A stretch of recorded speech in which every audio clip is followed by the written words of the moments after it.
عمران خان صاحب جب ریاست مدینہ کی بات کرتے ہیں تو عموماً وہ اس سے صرف ریاست کے وہ پہلو جو رفاہی پہلو ہیں اسی کو لیتے ہیں، اور عام طور پر یہ کہا جاتا ہے کہ جی یہ جو عبادات ہیں اور یہ باقی جو نیکیاں ہیں، یہ ذاتی انفرادی معاملات ہیں۔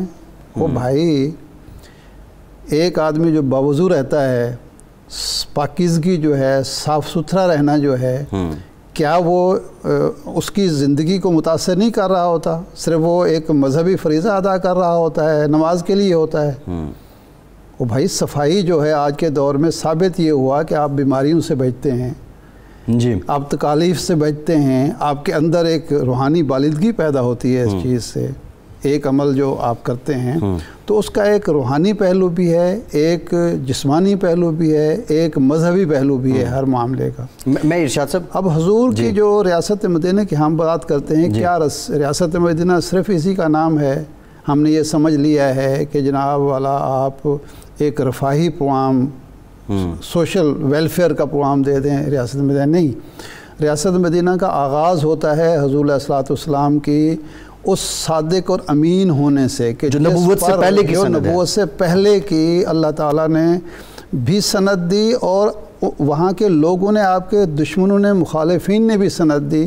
اور ایک صادق اور امین شخص جب حکمران ہوتا ہے تو پھر وہ امانت بھی ٹریول کرتی ہے نیچے تک، صداقت بھی ٹریول کرتی ہے۔ یہ نہیں ہوتا کہ وہ اوپر والا جو ہے وہ صادق اور امین ہوتا ہے اور نیچے ارد گرد سارے کے سارے خائن لوگ بیٹھے ہوں یا وہ مدیانت لوگ بیٹھے ہوں۔ یاد آ گئے ارشاد صاحب، سبق پھر پڑھ شجاعت کا، صداقت کا، عدالت کا، لیا جائے گا تجھ سے کام دنیا کی امامت کا۔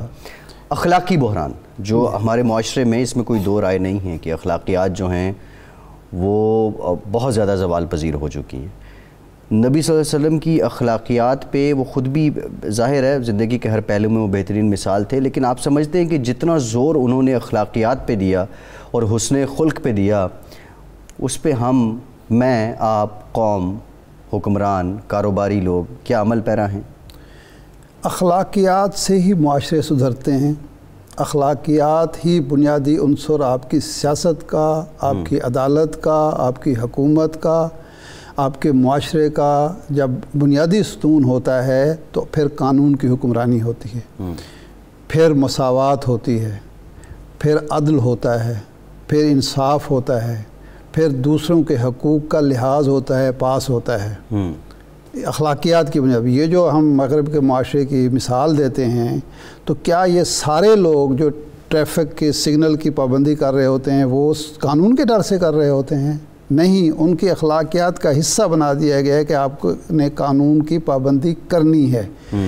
بچپن سے، اسکول سے ان کو ٹریننگ دی جاتی ہے اخلاقی سطح پر کہ قانون پر آپ عمل کریں گے تو آپ کے لیے بھی فائدہ مند ہے، دوسروں کے لیے بھی فائدہ مند ہے۔ ہمارے ہاں جو اخلاقیات کا پہلو کمزور ہوا ہے، اور سیاست، حکمرانی جو ہے وہ سیاست سے آتی ہے نا، جب آپ سیاست میں اخلاقیات کو نہیں لاتے تو حکمرانی میں اخلاقیات کہاں سے آئے گی؟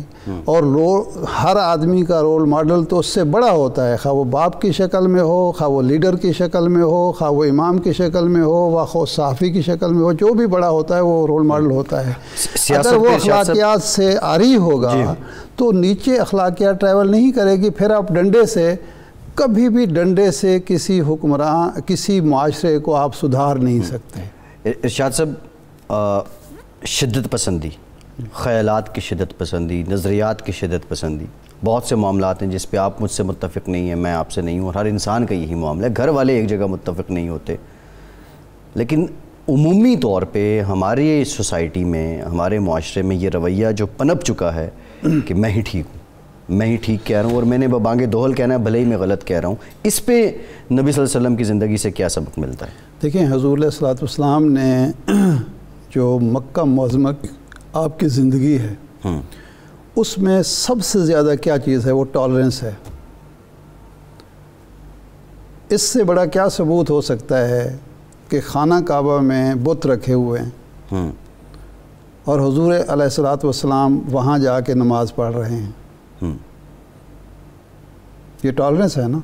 جی، آپ فتح مکہ کے موقع پر جو کچھ آپ نے کیا، اس سے بڑا برداشت کیا کہ جن لوگوں نے آپ کو ستایا، جن لوگوں نے آپ کو علاقہ بدر کیا، رسول اللہ صلی اللہ علیہ وسلم کو مکہ معظمہ سے اتنی محبت تھی کہ جب آپ حجۃ الوداع کے موقع پر آئے ہیں تو آپ کا دل نہیں کرتا تھا واپسی کا، اور صحابہ کرام کہتے ہیں کہ ہمیں بسا اوقات محسوس ہوتا تھا کہ آپ شاید واپس نہ ہی جائیں، اور خاص طور پر جو انصار تھے وہ بڑے مضطرب تھے کہ حضور شاید یہاں رہ نہ جائیں، لیکن اس محبت والے شہر کو آپ نے چھوڑ دیا، آپ چلے گئے، ہجرت کر کے چلے گئے۔ اس میں ایک اور سبق بھی ہے کہ رسول اللہ صلی اللہ علیہ وسلم کے نزدیک اسلام میں آزادی اظہار رائے اتنی مقدس اور معتبر ہے کہ جہاں آپ کو آزادی میسر نہ ہو اپنی درست بات، صحیح بات، سچ بات کہنے کی، آپ وہاں سے ہجرت کر جائیں۔ آپ نے ہجرت کی۔ مکہ میں اور مدینہ منورہ میں فرق کیا تھا؟ یہاں جب بات کی اللہ کا پیغام پہنچایا جاتا تھا، یہ ظلم پر آمادہ ہو جاتے تھے، وہاں لوگ سننے والے تھے۔ آپ نے اللہ کے گھر کو، اپنے محبوب ترین شہر کو خیر بات کہا کہ وہاں آزادی اظہار رائے میسر ہے۔ آج کے دور میں ہم یہ سمجھتے ہیں کہ آزادی اظہار رائے شاید کوئی مغرب کا ایک اٹھایا ہوا فتنہ ہے، اور ہمارا اس میں کوئی وہ نہیں ہے۔ یہ حضور صلی اللہ علیہ وسلم کی تعلیمات، تو یہ بڑا انٹرسٹنگ ہے۔ برداشت حضور صلی اللہ علیہ وسلم کی یہ ہے کہ آپ نے شہر چھوڑا ہے، لیکن وہاں یہ نہیں ہوا کہ لڑائی جھگڑا۔ جن لوگوں نے آپ پر اس بنیاد پر ظلم کیا کہ آپ کی بات ہم نہیں سننا چاہتے، آپ نے جواب اس انداز میں نہیں دیا۔ آپ نے جواب جو ہے، جو طائف کا آپ کا رویہ ہے کہ جواب آپ نے دعاؤں کی صورت میں دیا۔ جو لوگ آپ کی بات نہیں سننا چاہتے، جواباً مجادلہ، مناظرہ، جواب تو یہی تھا نا، وَمَا أَرْسَلْنَاكَ إِلَّا رَحْمَةً لِّلْعَالَمِينَ۔ جواب ہے دعا۔ آپ دعا فرما رہے ہیں کہ یا اللہ ان کو ہدایت دے، ان لوگوں کو۔ یہ برداشت بھی ہے اور انتہا پسندی جو ہم ہے نا، اچھا ہم نے خام خواہ کر لیے مذہبی انتہا پسندی۔ بھائی یہ مولوی جو منبر پہ بیٹھا ہوا ہے وہ تو فتوے جاری کر رہا ہے۔ یہ جو مریم نواز صاحبہ جو گفتگو فرماتی ہیں، جو عمران خان صاحب گفتگو فرماتے ہیں، جو بلاول صاحب گفتگو فرماتے ہیں، یہ انتہا پسندی نہیں ہے؟ اپنے مخالفین کی بات سننے کے لیے تیار ہیں۔ آپ پارلیمنٹ میں منتخب ہو کے بیٹھے ہوئے، ایک دوسرے کے روادار نہیں اسلام کا جواب دینے کے۔ یہ ابھی سوشل میڈیا پہ میں دیکھ رہا تھا، میں نے تو وہ سنی نہیں بات۔ بلاول صاحب نے جو صحافیوں کے بارے میں کہا ہے، اگر وہ ویڈیو درست ہے جو چل رہی ہے، تو اس سے زیادہ انتہا پسندی کیا ہے کہ آپ جو صحافی آپ سے اختلاف کرتے ہیں، آپ ان کے بارے میں یہ ارشاد فرما رہے ہیں۔ تو یہ ہمارا ایک مجموعی رویہ بن گیا ہے معاشرے کا۔ اور کیوں بن گیا ہے کہ ہم نے اخلاقیات کو اپنے معاشرے سے، اپنے جو روزمرہ ہمارے معاملات ہیں اس سے خارج کر دیا، اور خاص طور پر سیاست سے اخلاقیات کو ہم کہتے ہیں اخلاقیات کا یہ تو انفرادی معاملہ ہے، اخلاقیات اجتماعی معاملہ ہے بھائی۔ جی بالکل ٹھیک ہے ارشاد صاحب، ریاست مدینہ کی بار بار بات ہو رہی ہے۔ ظاہر خان صاحب نے، آپ نے بڑا اچھا کہا کہ جو رفاعلو ہے اس پہ بات کی، اور رفاع عامہ جو ہے خان صاحب کی حکومت پچھلے 3 سالوں میں کتنا کر چکی ہے۔ مریم نواز صاحبہ کا بڑا شدید جو ہے وہ آج ٹویٹ سامنے آئے ہیں، جس پہ انہوں نے مہنگائی کو لے کے تنقید کا نشانہ بنایا اور حکومت کو، اور اس وقت جو حالات ہیں مہنگائی کی وجہ سے عام لوگوں کے، اس میں کیسے ریلیف مل سکتا ہے عام لوگوں کو۔ بریک کے بعد اس پہ بات کرتے ہیں۔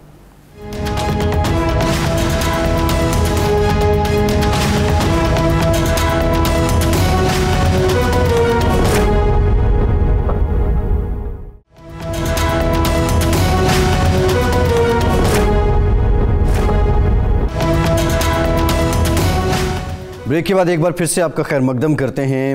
ہمیں جوائن کیا ہے پاکستان کے سابق وزیر خزانہ مائناز معیشت دان ڈاکٹر حفیظ پاشا صاحب نے۔ ڈاکٹر صاحب thank you very much for your time. Doctor صاحب آپ سے گفتگو کرتے ہیں۔ ارشاد صاحب، جو امریکہ سے خبریں آ رہی ہیں، حکومت تو تردید کر رہی ہے کہ ابھی تک IMF کے ساتھ بات چیت چل رہی ہے، کچھ جو میڈیا رپورٹس ہیں وہ کہہ رہی ہیں مذاکرات ناکام ہو چکے ہیں، لیکن سمجھ یہ نہیں آ رہی IMF قرض نہیں دے گا تو جو پہلے سے ہم پہ بوجھ ہے وہ کیسے کم ہوگا، اور اگر وہ قرض دے گا تو پھر وہ سبسڈی کی شرط لگا دے گا کہ نہیں دینی. حکومت ٹارگیٹڈ سبسڈی کا کہہ رہی ہے، اب یہ ٹارگیٹڈ سبسڈی پہ کیا وہ راضی ہو جائے گا ارشاد صاحب؟ اصل میں پرابلم یہ ہے، ہم بحیثیت قوم ہمیں سوچنا چاہیے، صرف حکمرانوں کا فرض نہیں ہے کہ ہم IMF کا پاس جاتے ہیں اور پھر اعتراض کرتے ہیں کہ IMF کوئی شرائط عائد کرتا ہے. ہمیں بحیثیت قوم اور ریاست کو اور حکومت کو بحیثیت ریاست اور حکومت یہ سوچنا ہوگا کہ پہلی بات تو یہ ہے کہ کیا ہمیں IMF انوائٹ کرتا ہے کہ آپ ہم سے آ کے قرض لیں اور ہماری شرائط مانیں، یا ہم خود جاتے ہیں. اگر ہم اپنا گھر خود تیار نہیں ہیں خود گھر ٹھیک کرنے کے لیے، ہم ایک چادر دیکھ کر پاؤں پھیلانے کے عادی ہی نہیں رہے ہیں، ایک مصرفانہ فضول خرچ یا شاہ خرچ معاشرے میں ہم نے تبدیل کر دیا. اور یہ صرف بالائی طبقے کی بات نہیں ہے، نچلی سطح پر بھی یہی ہو رہا ہے. میری آمدنی اگر 1 لاکھ روپے ہے تو میرے اخراجات 1,25,000 ہیں، اور وہ 25,000 کے لیے بھی وہ جو ہم ابتدا میں بات کر رہے تھے اخلاقیات کی، میں چاہتا ہوں چوری چکاری سے آئیں، بجلی چوری کر کے آئیں، کسی کو دھوکہ فریب دے کر آئیں، لاٹری نکلے، اس طریقے سے پورے ہوں، لیکن میں نے اپنے اخراجات کم نہیں کرنے. تو پھر یہ ایک شیطانی گورکھ دھندہ ہے، یہ چلتا رہے گا. اور جو بھی ہم سکیمیں لائیں گے، دیکھیں یہ سکیمیں اس وقت مناسب اور موزوں ہوتی ہیں جب ایک غیر معمولی صورتحال اچانک پیدا ہو جائے اور اس کے نتیجے میں آپ کو سبسڈی دینی پڑیں، آپ کو مدد کرنی پڑے. لیکن آپ نے مسلسل ایک جو ہے عادت ہی قوم کی بگاڑ دی ہے. میں تو کہوں گا یہ بات بری لگے گی ہمارے ناظرین کو، بہت سارے ناظرین کو، کہ عادت بگاڑ دی ہے جی آپ قرضہ لائیں، کہیں سے کشکول اٹھا کے جائیں، خیرات مانگ کے لائیں. ہمارے اخراجات تو حکومت نے پورے کرنے ہیں اور سوسائٹی نے پورے کرنے ہیں، ہم نے روزگار کے مواقع. اب یہ کہا جاتا ہے کہ روزگار کے مواقع نہیں ہیں. آپ مارکیٹ میں نکل جائیں، آپ کو اچھا ڈرائیور چاہیے، ڈرائیور 10 ملیں گے، اچھا ڈرائیور 1 بھی نہیں ملے گا. آپ کو کوک چاہیے، اچھا آپ کو کوک 10 مل جائیں گے، اچھا کوک 1 بھی نہیں ملے گا. آپ کو دفاتر میں ہمارا سب کا تجربہ ہے کہ دفاتر میں جو صورتحال ہوتی ہے، تو یہ ایک معاشرے کو عجیب و غریب ہم نے ایک لت لگا دی ہے کہ جی پھر ہم رونا بھی ساتھ ہی ساتھ روتے جائیں گے. یعنی میری بجلی، میرے گھر کا ایک بلب اور ایک پنکھا تو میری ضرورت ہو سکتا ہے، لیکن اگر میں افورڈ نہیں کرتا اور میں AC بھی لگانا چاہتا ہوں اور اس کے بعد پھر میں رونا بھی ساتھ روتا ہوں، تو یہ مجھے بھی سوچنا چاہیے. بالکل ٹھیک ہے. لیکن اس میں حکومت کہاں تک ذمہ دار ہے، ریاست کہاں تک ذمہ دار ہے، یہ ماہرین معاشیات بتا سکتے ہیں. ہم ڈاکٹر صاحب سے پوچھیں گے کہ یہ IMF ایک طرف تو ہم ان کی شرائط پر پورے نہیں اتر رہے، پھر ہم یہ ایک سبسڈی ٹارگیٹڈ دینا چاہتے ہیں، تو یہ کام کیسے چلے گا ڈاکٹر صاحب؟ بسم اللہ الرحمن الرحیم. سب سے پہلے تو آپ نے ایک بڑی اہم بات کی ہے، اس کے بارے میں یہ کہنا چاہتا ہوں کہ پاکستان ایک لحاظ سے ذرا مختلف ملک ہے کہ ہمارے یہاں جو سیونگز ریٹ جسے کہتے ہیں کہ ہم جتنا پیسہ اپنے آمدنی سے بچاتے ہیں سالانہ، وہ صرف 12 سے 15% ہے پاکستان پورا. جی. اب آپ یہ سوچئے کہ دوسرے ممالک جو ہیں، جو ہم جیسے غریبی ہیں، کچھ بہتر ہوں گے. ہندوستان میں تقریباً 25 سے 30% سیونگ ریٹ، جی. اور بنگلہ دیش میں بھی تقریباً 25 سے 30%. دیکھیے اس کے نتیجے میں یہ ہوتا ہے کہ جس طرح آپ کہہ رہے تھے کہ اگر آپ کی سیونگ ریٹ کم ہوگی تو آپ کو باہر سے چیزیں منگوانے کی ضرورت پڑتی ہے تاکہ اپنے ضروریات پورے ہوں، اور اس کے نتیجے میں آپ انویسٹمنٹ جو آپ کا ہوتا ہے وہ کم ہوتا ہے، اور کم ہونے کی وجہ سے آپ کا شرح نمو بھی کم رہتا ہے. تو یہ مسئلہ جو ہے پاکستان کے ساتھ بہت عرصے سے رہا ہے. ہم نے کبھی اپنی سیونگ ریٹ کو 20-25% پہ لے جانے میں کامیاب نہیں ہوئے ان پیریڈز میں بھی، دوران میں جبکہ ہائی گروتھ ریٹ رہی ہے. تو یہ ایک طرح سے آپ نے ٹھیک کہا کہ ہمارے لوگ جو ہیں وہ ضرورت سے زیادہ خرچہ کرنا پسند کرتے ہیں. اب سوال یہ پیدا ہوتا کہ ان حالات میں ہمیں کیا کرنا چاہیے؟ دیکھیے، میری گزارش یہ ہے کہ یہ ایک غیر معمولی حالات ہیں۔ کووڈ کا اثر، اگرچہ کووڈ کم ہوا ہے مگر کووڈ کے اثرات ابھی تک بہت موجود ہیں۔ جب کووڈ پیک پہ تھا اس کے بعد میں تقریباً ہمارا اندازہ یہ ہے کہ 2 کروڑ لوگ غربت کے لکیر کے نیچے بیچارے چلے گئے، اور دوسری طرف 50 لاکھ سے زیادہ لوگ بے روزگار ہو گئے۔ پچھلے سال کچھ ریکوری ہوئی ہے مگر اتنی نہیں، چونکہ ہمارا لیبر فورس ہر سال 20 لاکھ سے بڑھتا ہے اور اس کو ہم پرووائڈ کرنے کے لیے ہمارا شرح نمو 6% تک ہونا ہے، جو کہ نہیں تھا، پچھلے سال تقریباً 4% رہا۔ تو اس وقت حالات ہمارے عوام کے، ہمارے لوگوں کے خراب ہیں، اور یہ ایسا وقت ہوتا ہے کہ جب آپ ملک کی طور پر ریلیف دینا مناسب ہے۔ پچھلے سال ہماری حکومت نے بہت اچھا کام کیا، لیکن پاشا صاحب آئی ایم ایف تو اس پہ مزید ہے کہ سبسیڈائز نہ کریں، اب اس کا حل کیا ہے؟ دیکھیے، آئی ایم ایف کچھ اور بات کہہ رہا ہے۔ آئی ایم ایف جو کہہ رہا ہے وہ یہ کہہ رہا ہے کہ آپ چیزوں کی قیمتوں میں سبسڈی نہ دیں، ٹیکس نہ کم کریں یا کسی اور طریقے سے قیمتیں کم کریں، اس لیے کہ اس کا فائدہ جو ہے وہ امیر طبقے کو زیادہ ہوتا ہے، اس لیے کہ وہ زیادہ کنزیوم کرتے ہیں۔ اب آپ کو میں ایک ایگزامپل دے دوں بہت ہی عزت کے ساتھ حکومت کے بارے میں۔ کل خبر یہ آئی ہے کہ ہم پام آئل پہ ڈیوٹی کم کر دیں گے، سیلز ٹیکس کم کر دیں گے، اور ویجیٹیبل گھی کی قیمت 50 روپے کم کر دیں گے۔ اس پہ تقریباً 30 سے 35 ارب کا خرچہ ہے، مگر فائدہ کس کو ہے؟ ملک کا جو امیر طبقہ ہے، یعنی کہ جو ملک کے جو 40% اوپر کے گھرانے ہیں، وہ 60% ویجیٹیبل گھی کنزیوم کرتے ہیں۔ تو فائدہ کس کو ہوا؟ عام غریب شخصیت کو نہیں، یہ تو امیر طبقے کو ہوا۔ تو سبسڈیز یا جو ریلیف ہے اس کی ٹارگیٹنگ بہت ضروری ہے۔ تو جو احساس پروگرام کے تھرو آپ نے کیش ٹرانسفر کیے تھے 12,000 روپے ہر 4 مہینے کے لیے، وہ مناسب تھا، اور ہمارے حکومت نے ماشاءاللہ ٹارگیٹنگ بھی بہت اچھی کی اور 1,40,00,000 گھرانوں کو پیسہ پہنچایا۔ ابھی بھی میں سمجھتا ہوں کہ اس کی ضرورت ہے، اور کیش ٹرانسفر پہنچائیں، سبسڈیز دیں گے تو امیر لوگوں کو زیادہ فائدہ ہونے کا خطرہ ہے۔ ڈاکٹر صاحب، یہ سبسڈی ہم ٹارگیٹڈ دے دیں، لیکن بجلی کے جو بل نرخ ہم ہر ہفتے بعد اب بڑھنا شروع ہو گئے ہیں۔ مہینے پہلے ہوتا تھا 3 مہینے 6 مہینے کے بعد، اب ہر ہفتے 15 بعد خبر آتی ہے۔ کل پرسوں 1 روپیہ 90 پیسے بڑھایا گیا، اب اگلے ہفتے یا اگلے مہینے پھر 2 روپے بڑھنے والے ہیں۔ یہ پٹرول کا خیر عالمی ایک فینامنا ہے، بڑھ رہا ہے، ڈالر گر رہا ہے جس طریقے سے، تو اس سبسڈی کا کوئی فائدہ پھر ہوگا عام آدمی کو؟ دیکھیے، کچھ فرق تو پڑ سکتا ہے، یقیناً اس سے زیادہ ضرورت ہوگی۔ جو قیمتوں میں اضافہ ہوا ہے، ایک گھرانے جس میں آمدنی 20,000 روپے ہے، وہ سالانہ ان کے خرچوں میں تقریباً 80 سے 90,000 روپے کا اضافہ ہوا ہے۔ بہت بڑا اضافہ ہوا ہے پچھلے 3 سالوں میں افراط زر کی وجہ سے، کھانے پینے کی چیزوں میں خاص طور پہ۔ تو آپ ٹھیک کہہ رہے ہیں، مگر یہ کہ ہمیں کچھ تو کرنا ہے، اور دوسری طرف یہ ایک مناسب ڈیسیشن جو ہماری حکومت نے لیا ہے کہ جو 200 کلو واٹ آور سے زیادہ کنزیوم نہیں کرتے ہیں ان پر قیمتوں میں اضافہ میں سمجھتا ہوں کہ نہیں ہوگا، اور وہ بہت مناسب پالیسی ہے۔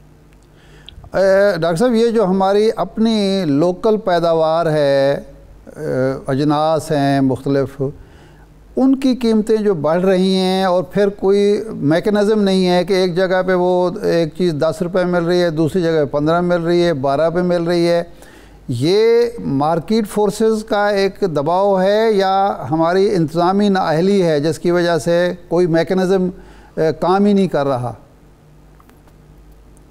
آپ اجازت دیں تو میں یہ کہنا چاہتا ہوں کہ جس طرح ہمارے پرائم منسٹر صاحب ذکر کرتے ہیں مافیاز کا، ہوا یہ ہے کہ بہت اہم مارکیٹوں میں چینی ہے،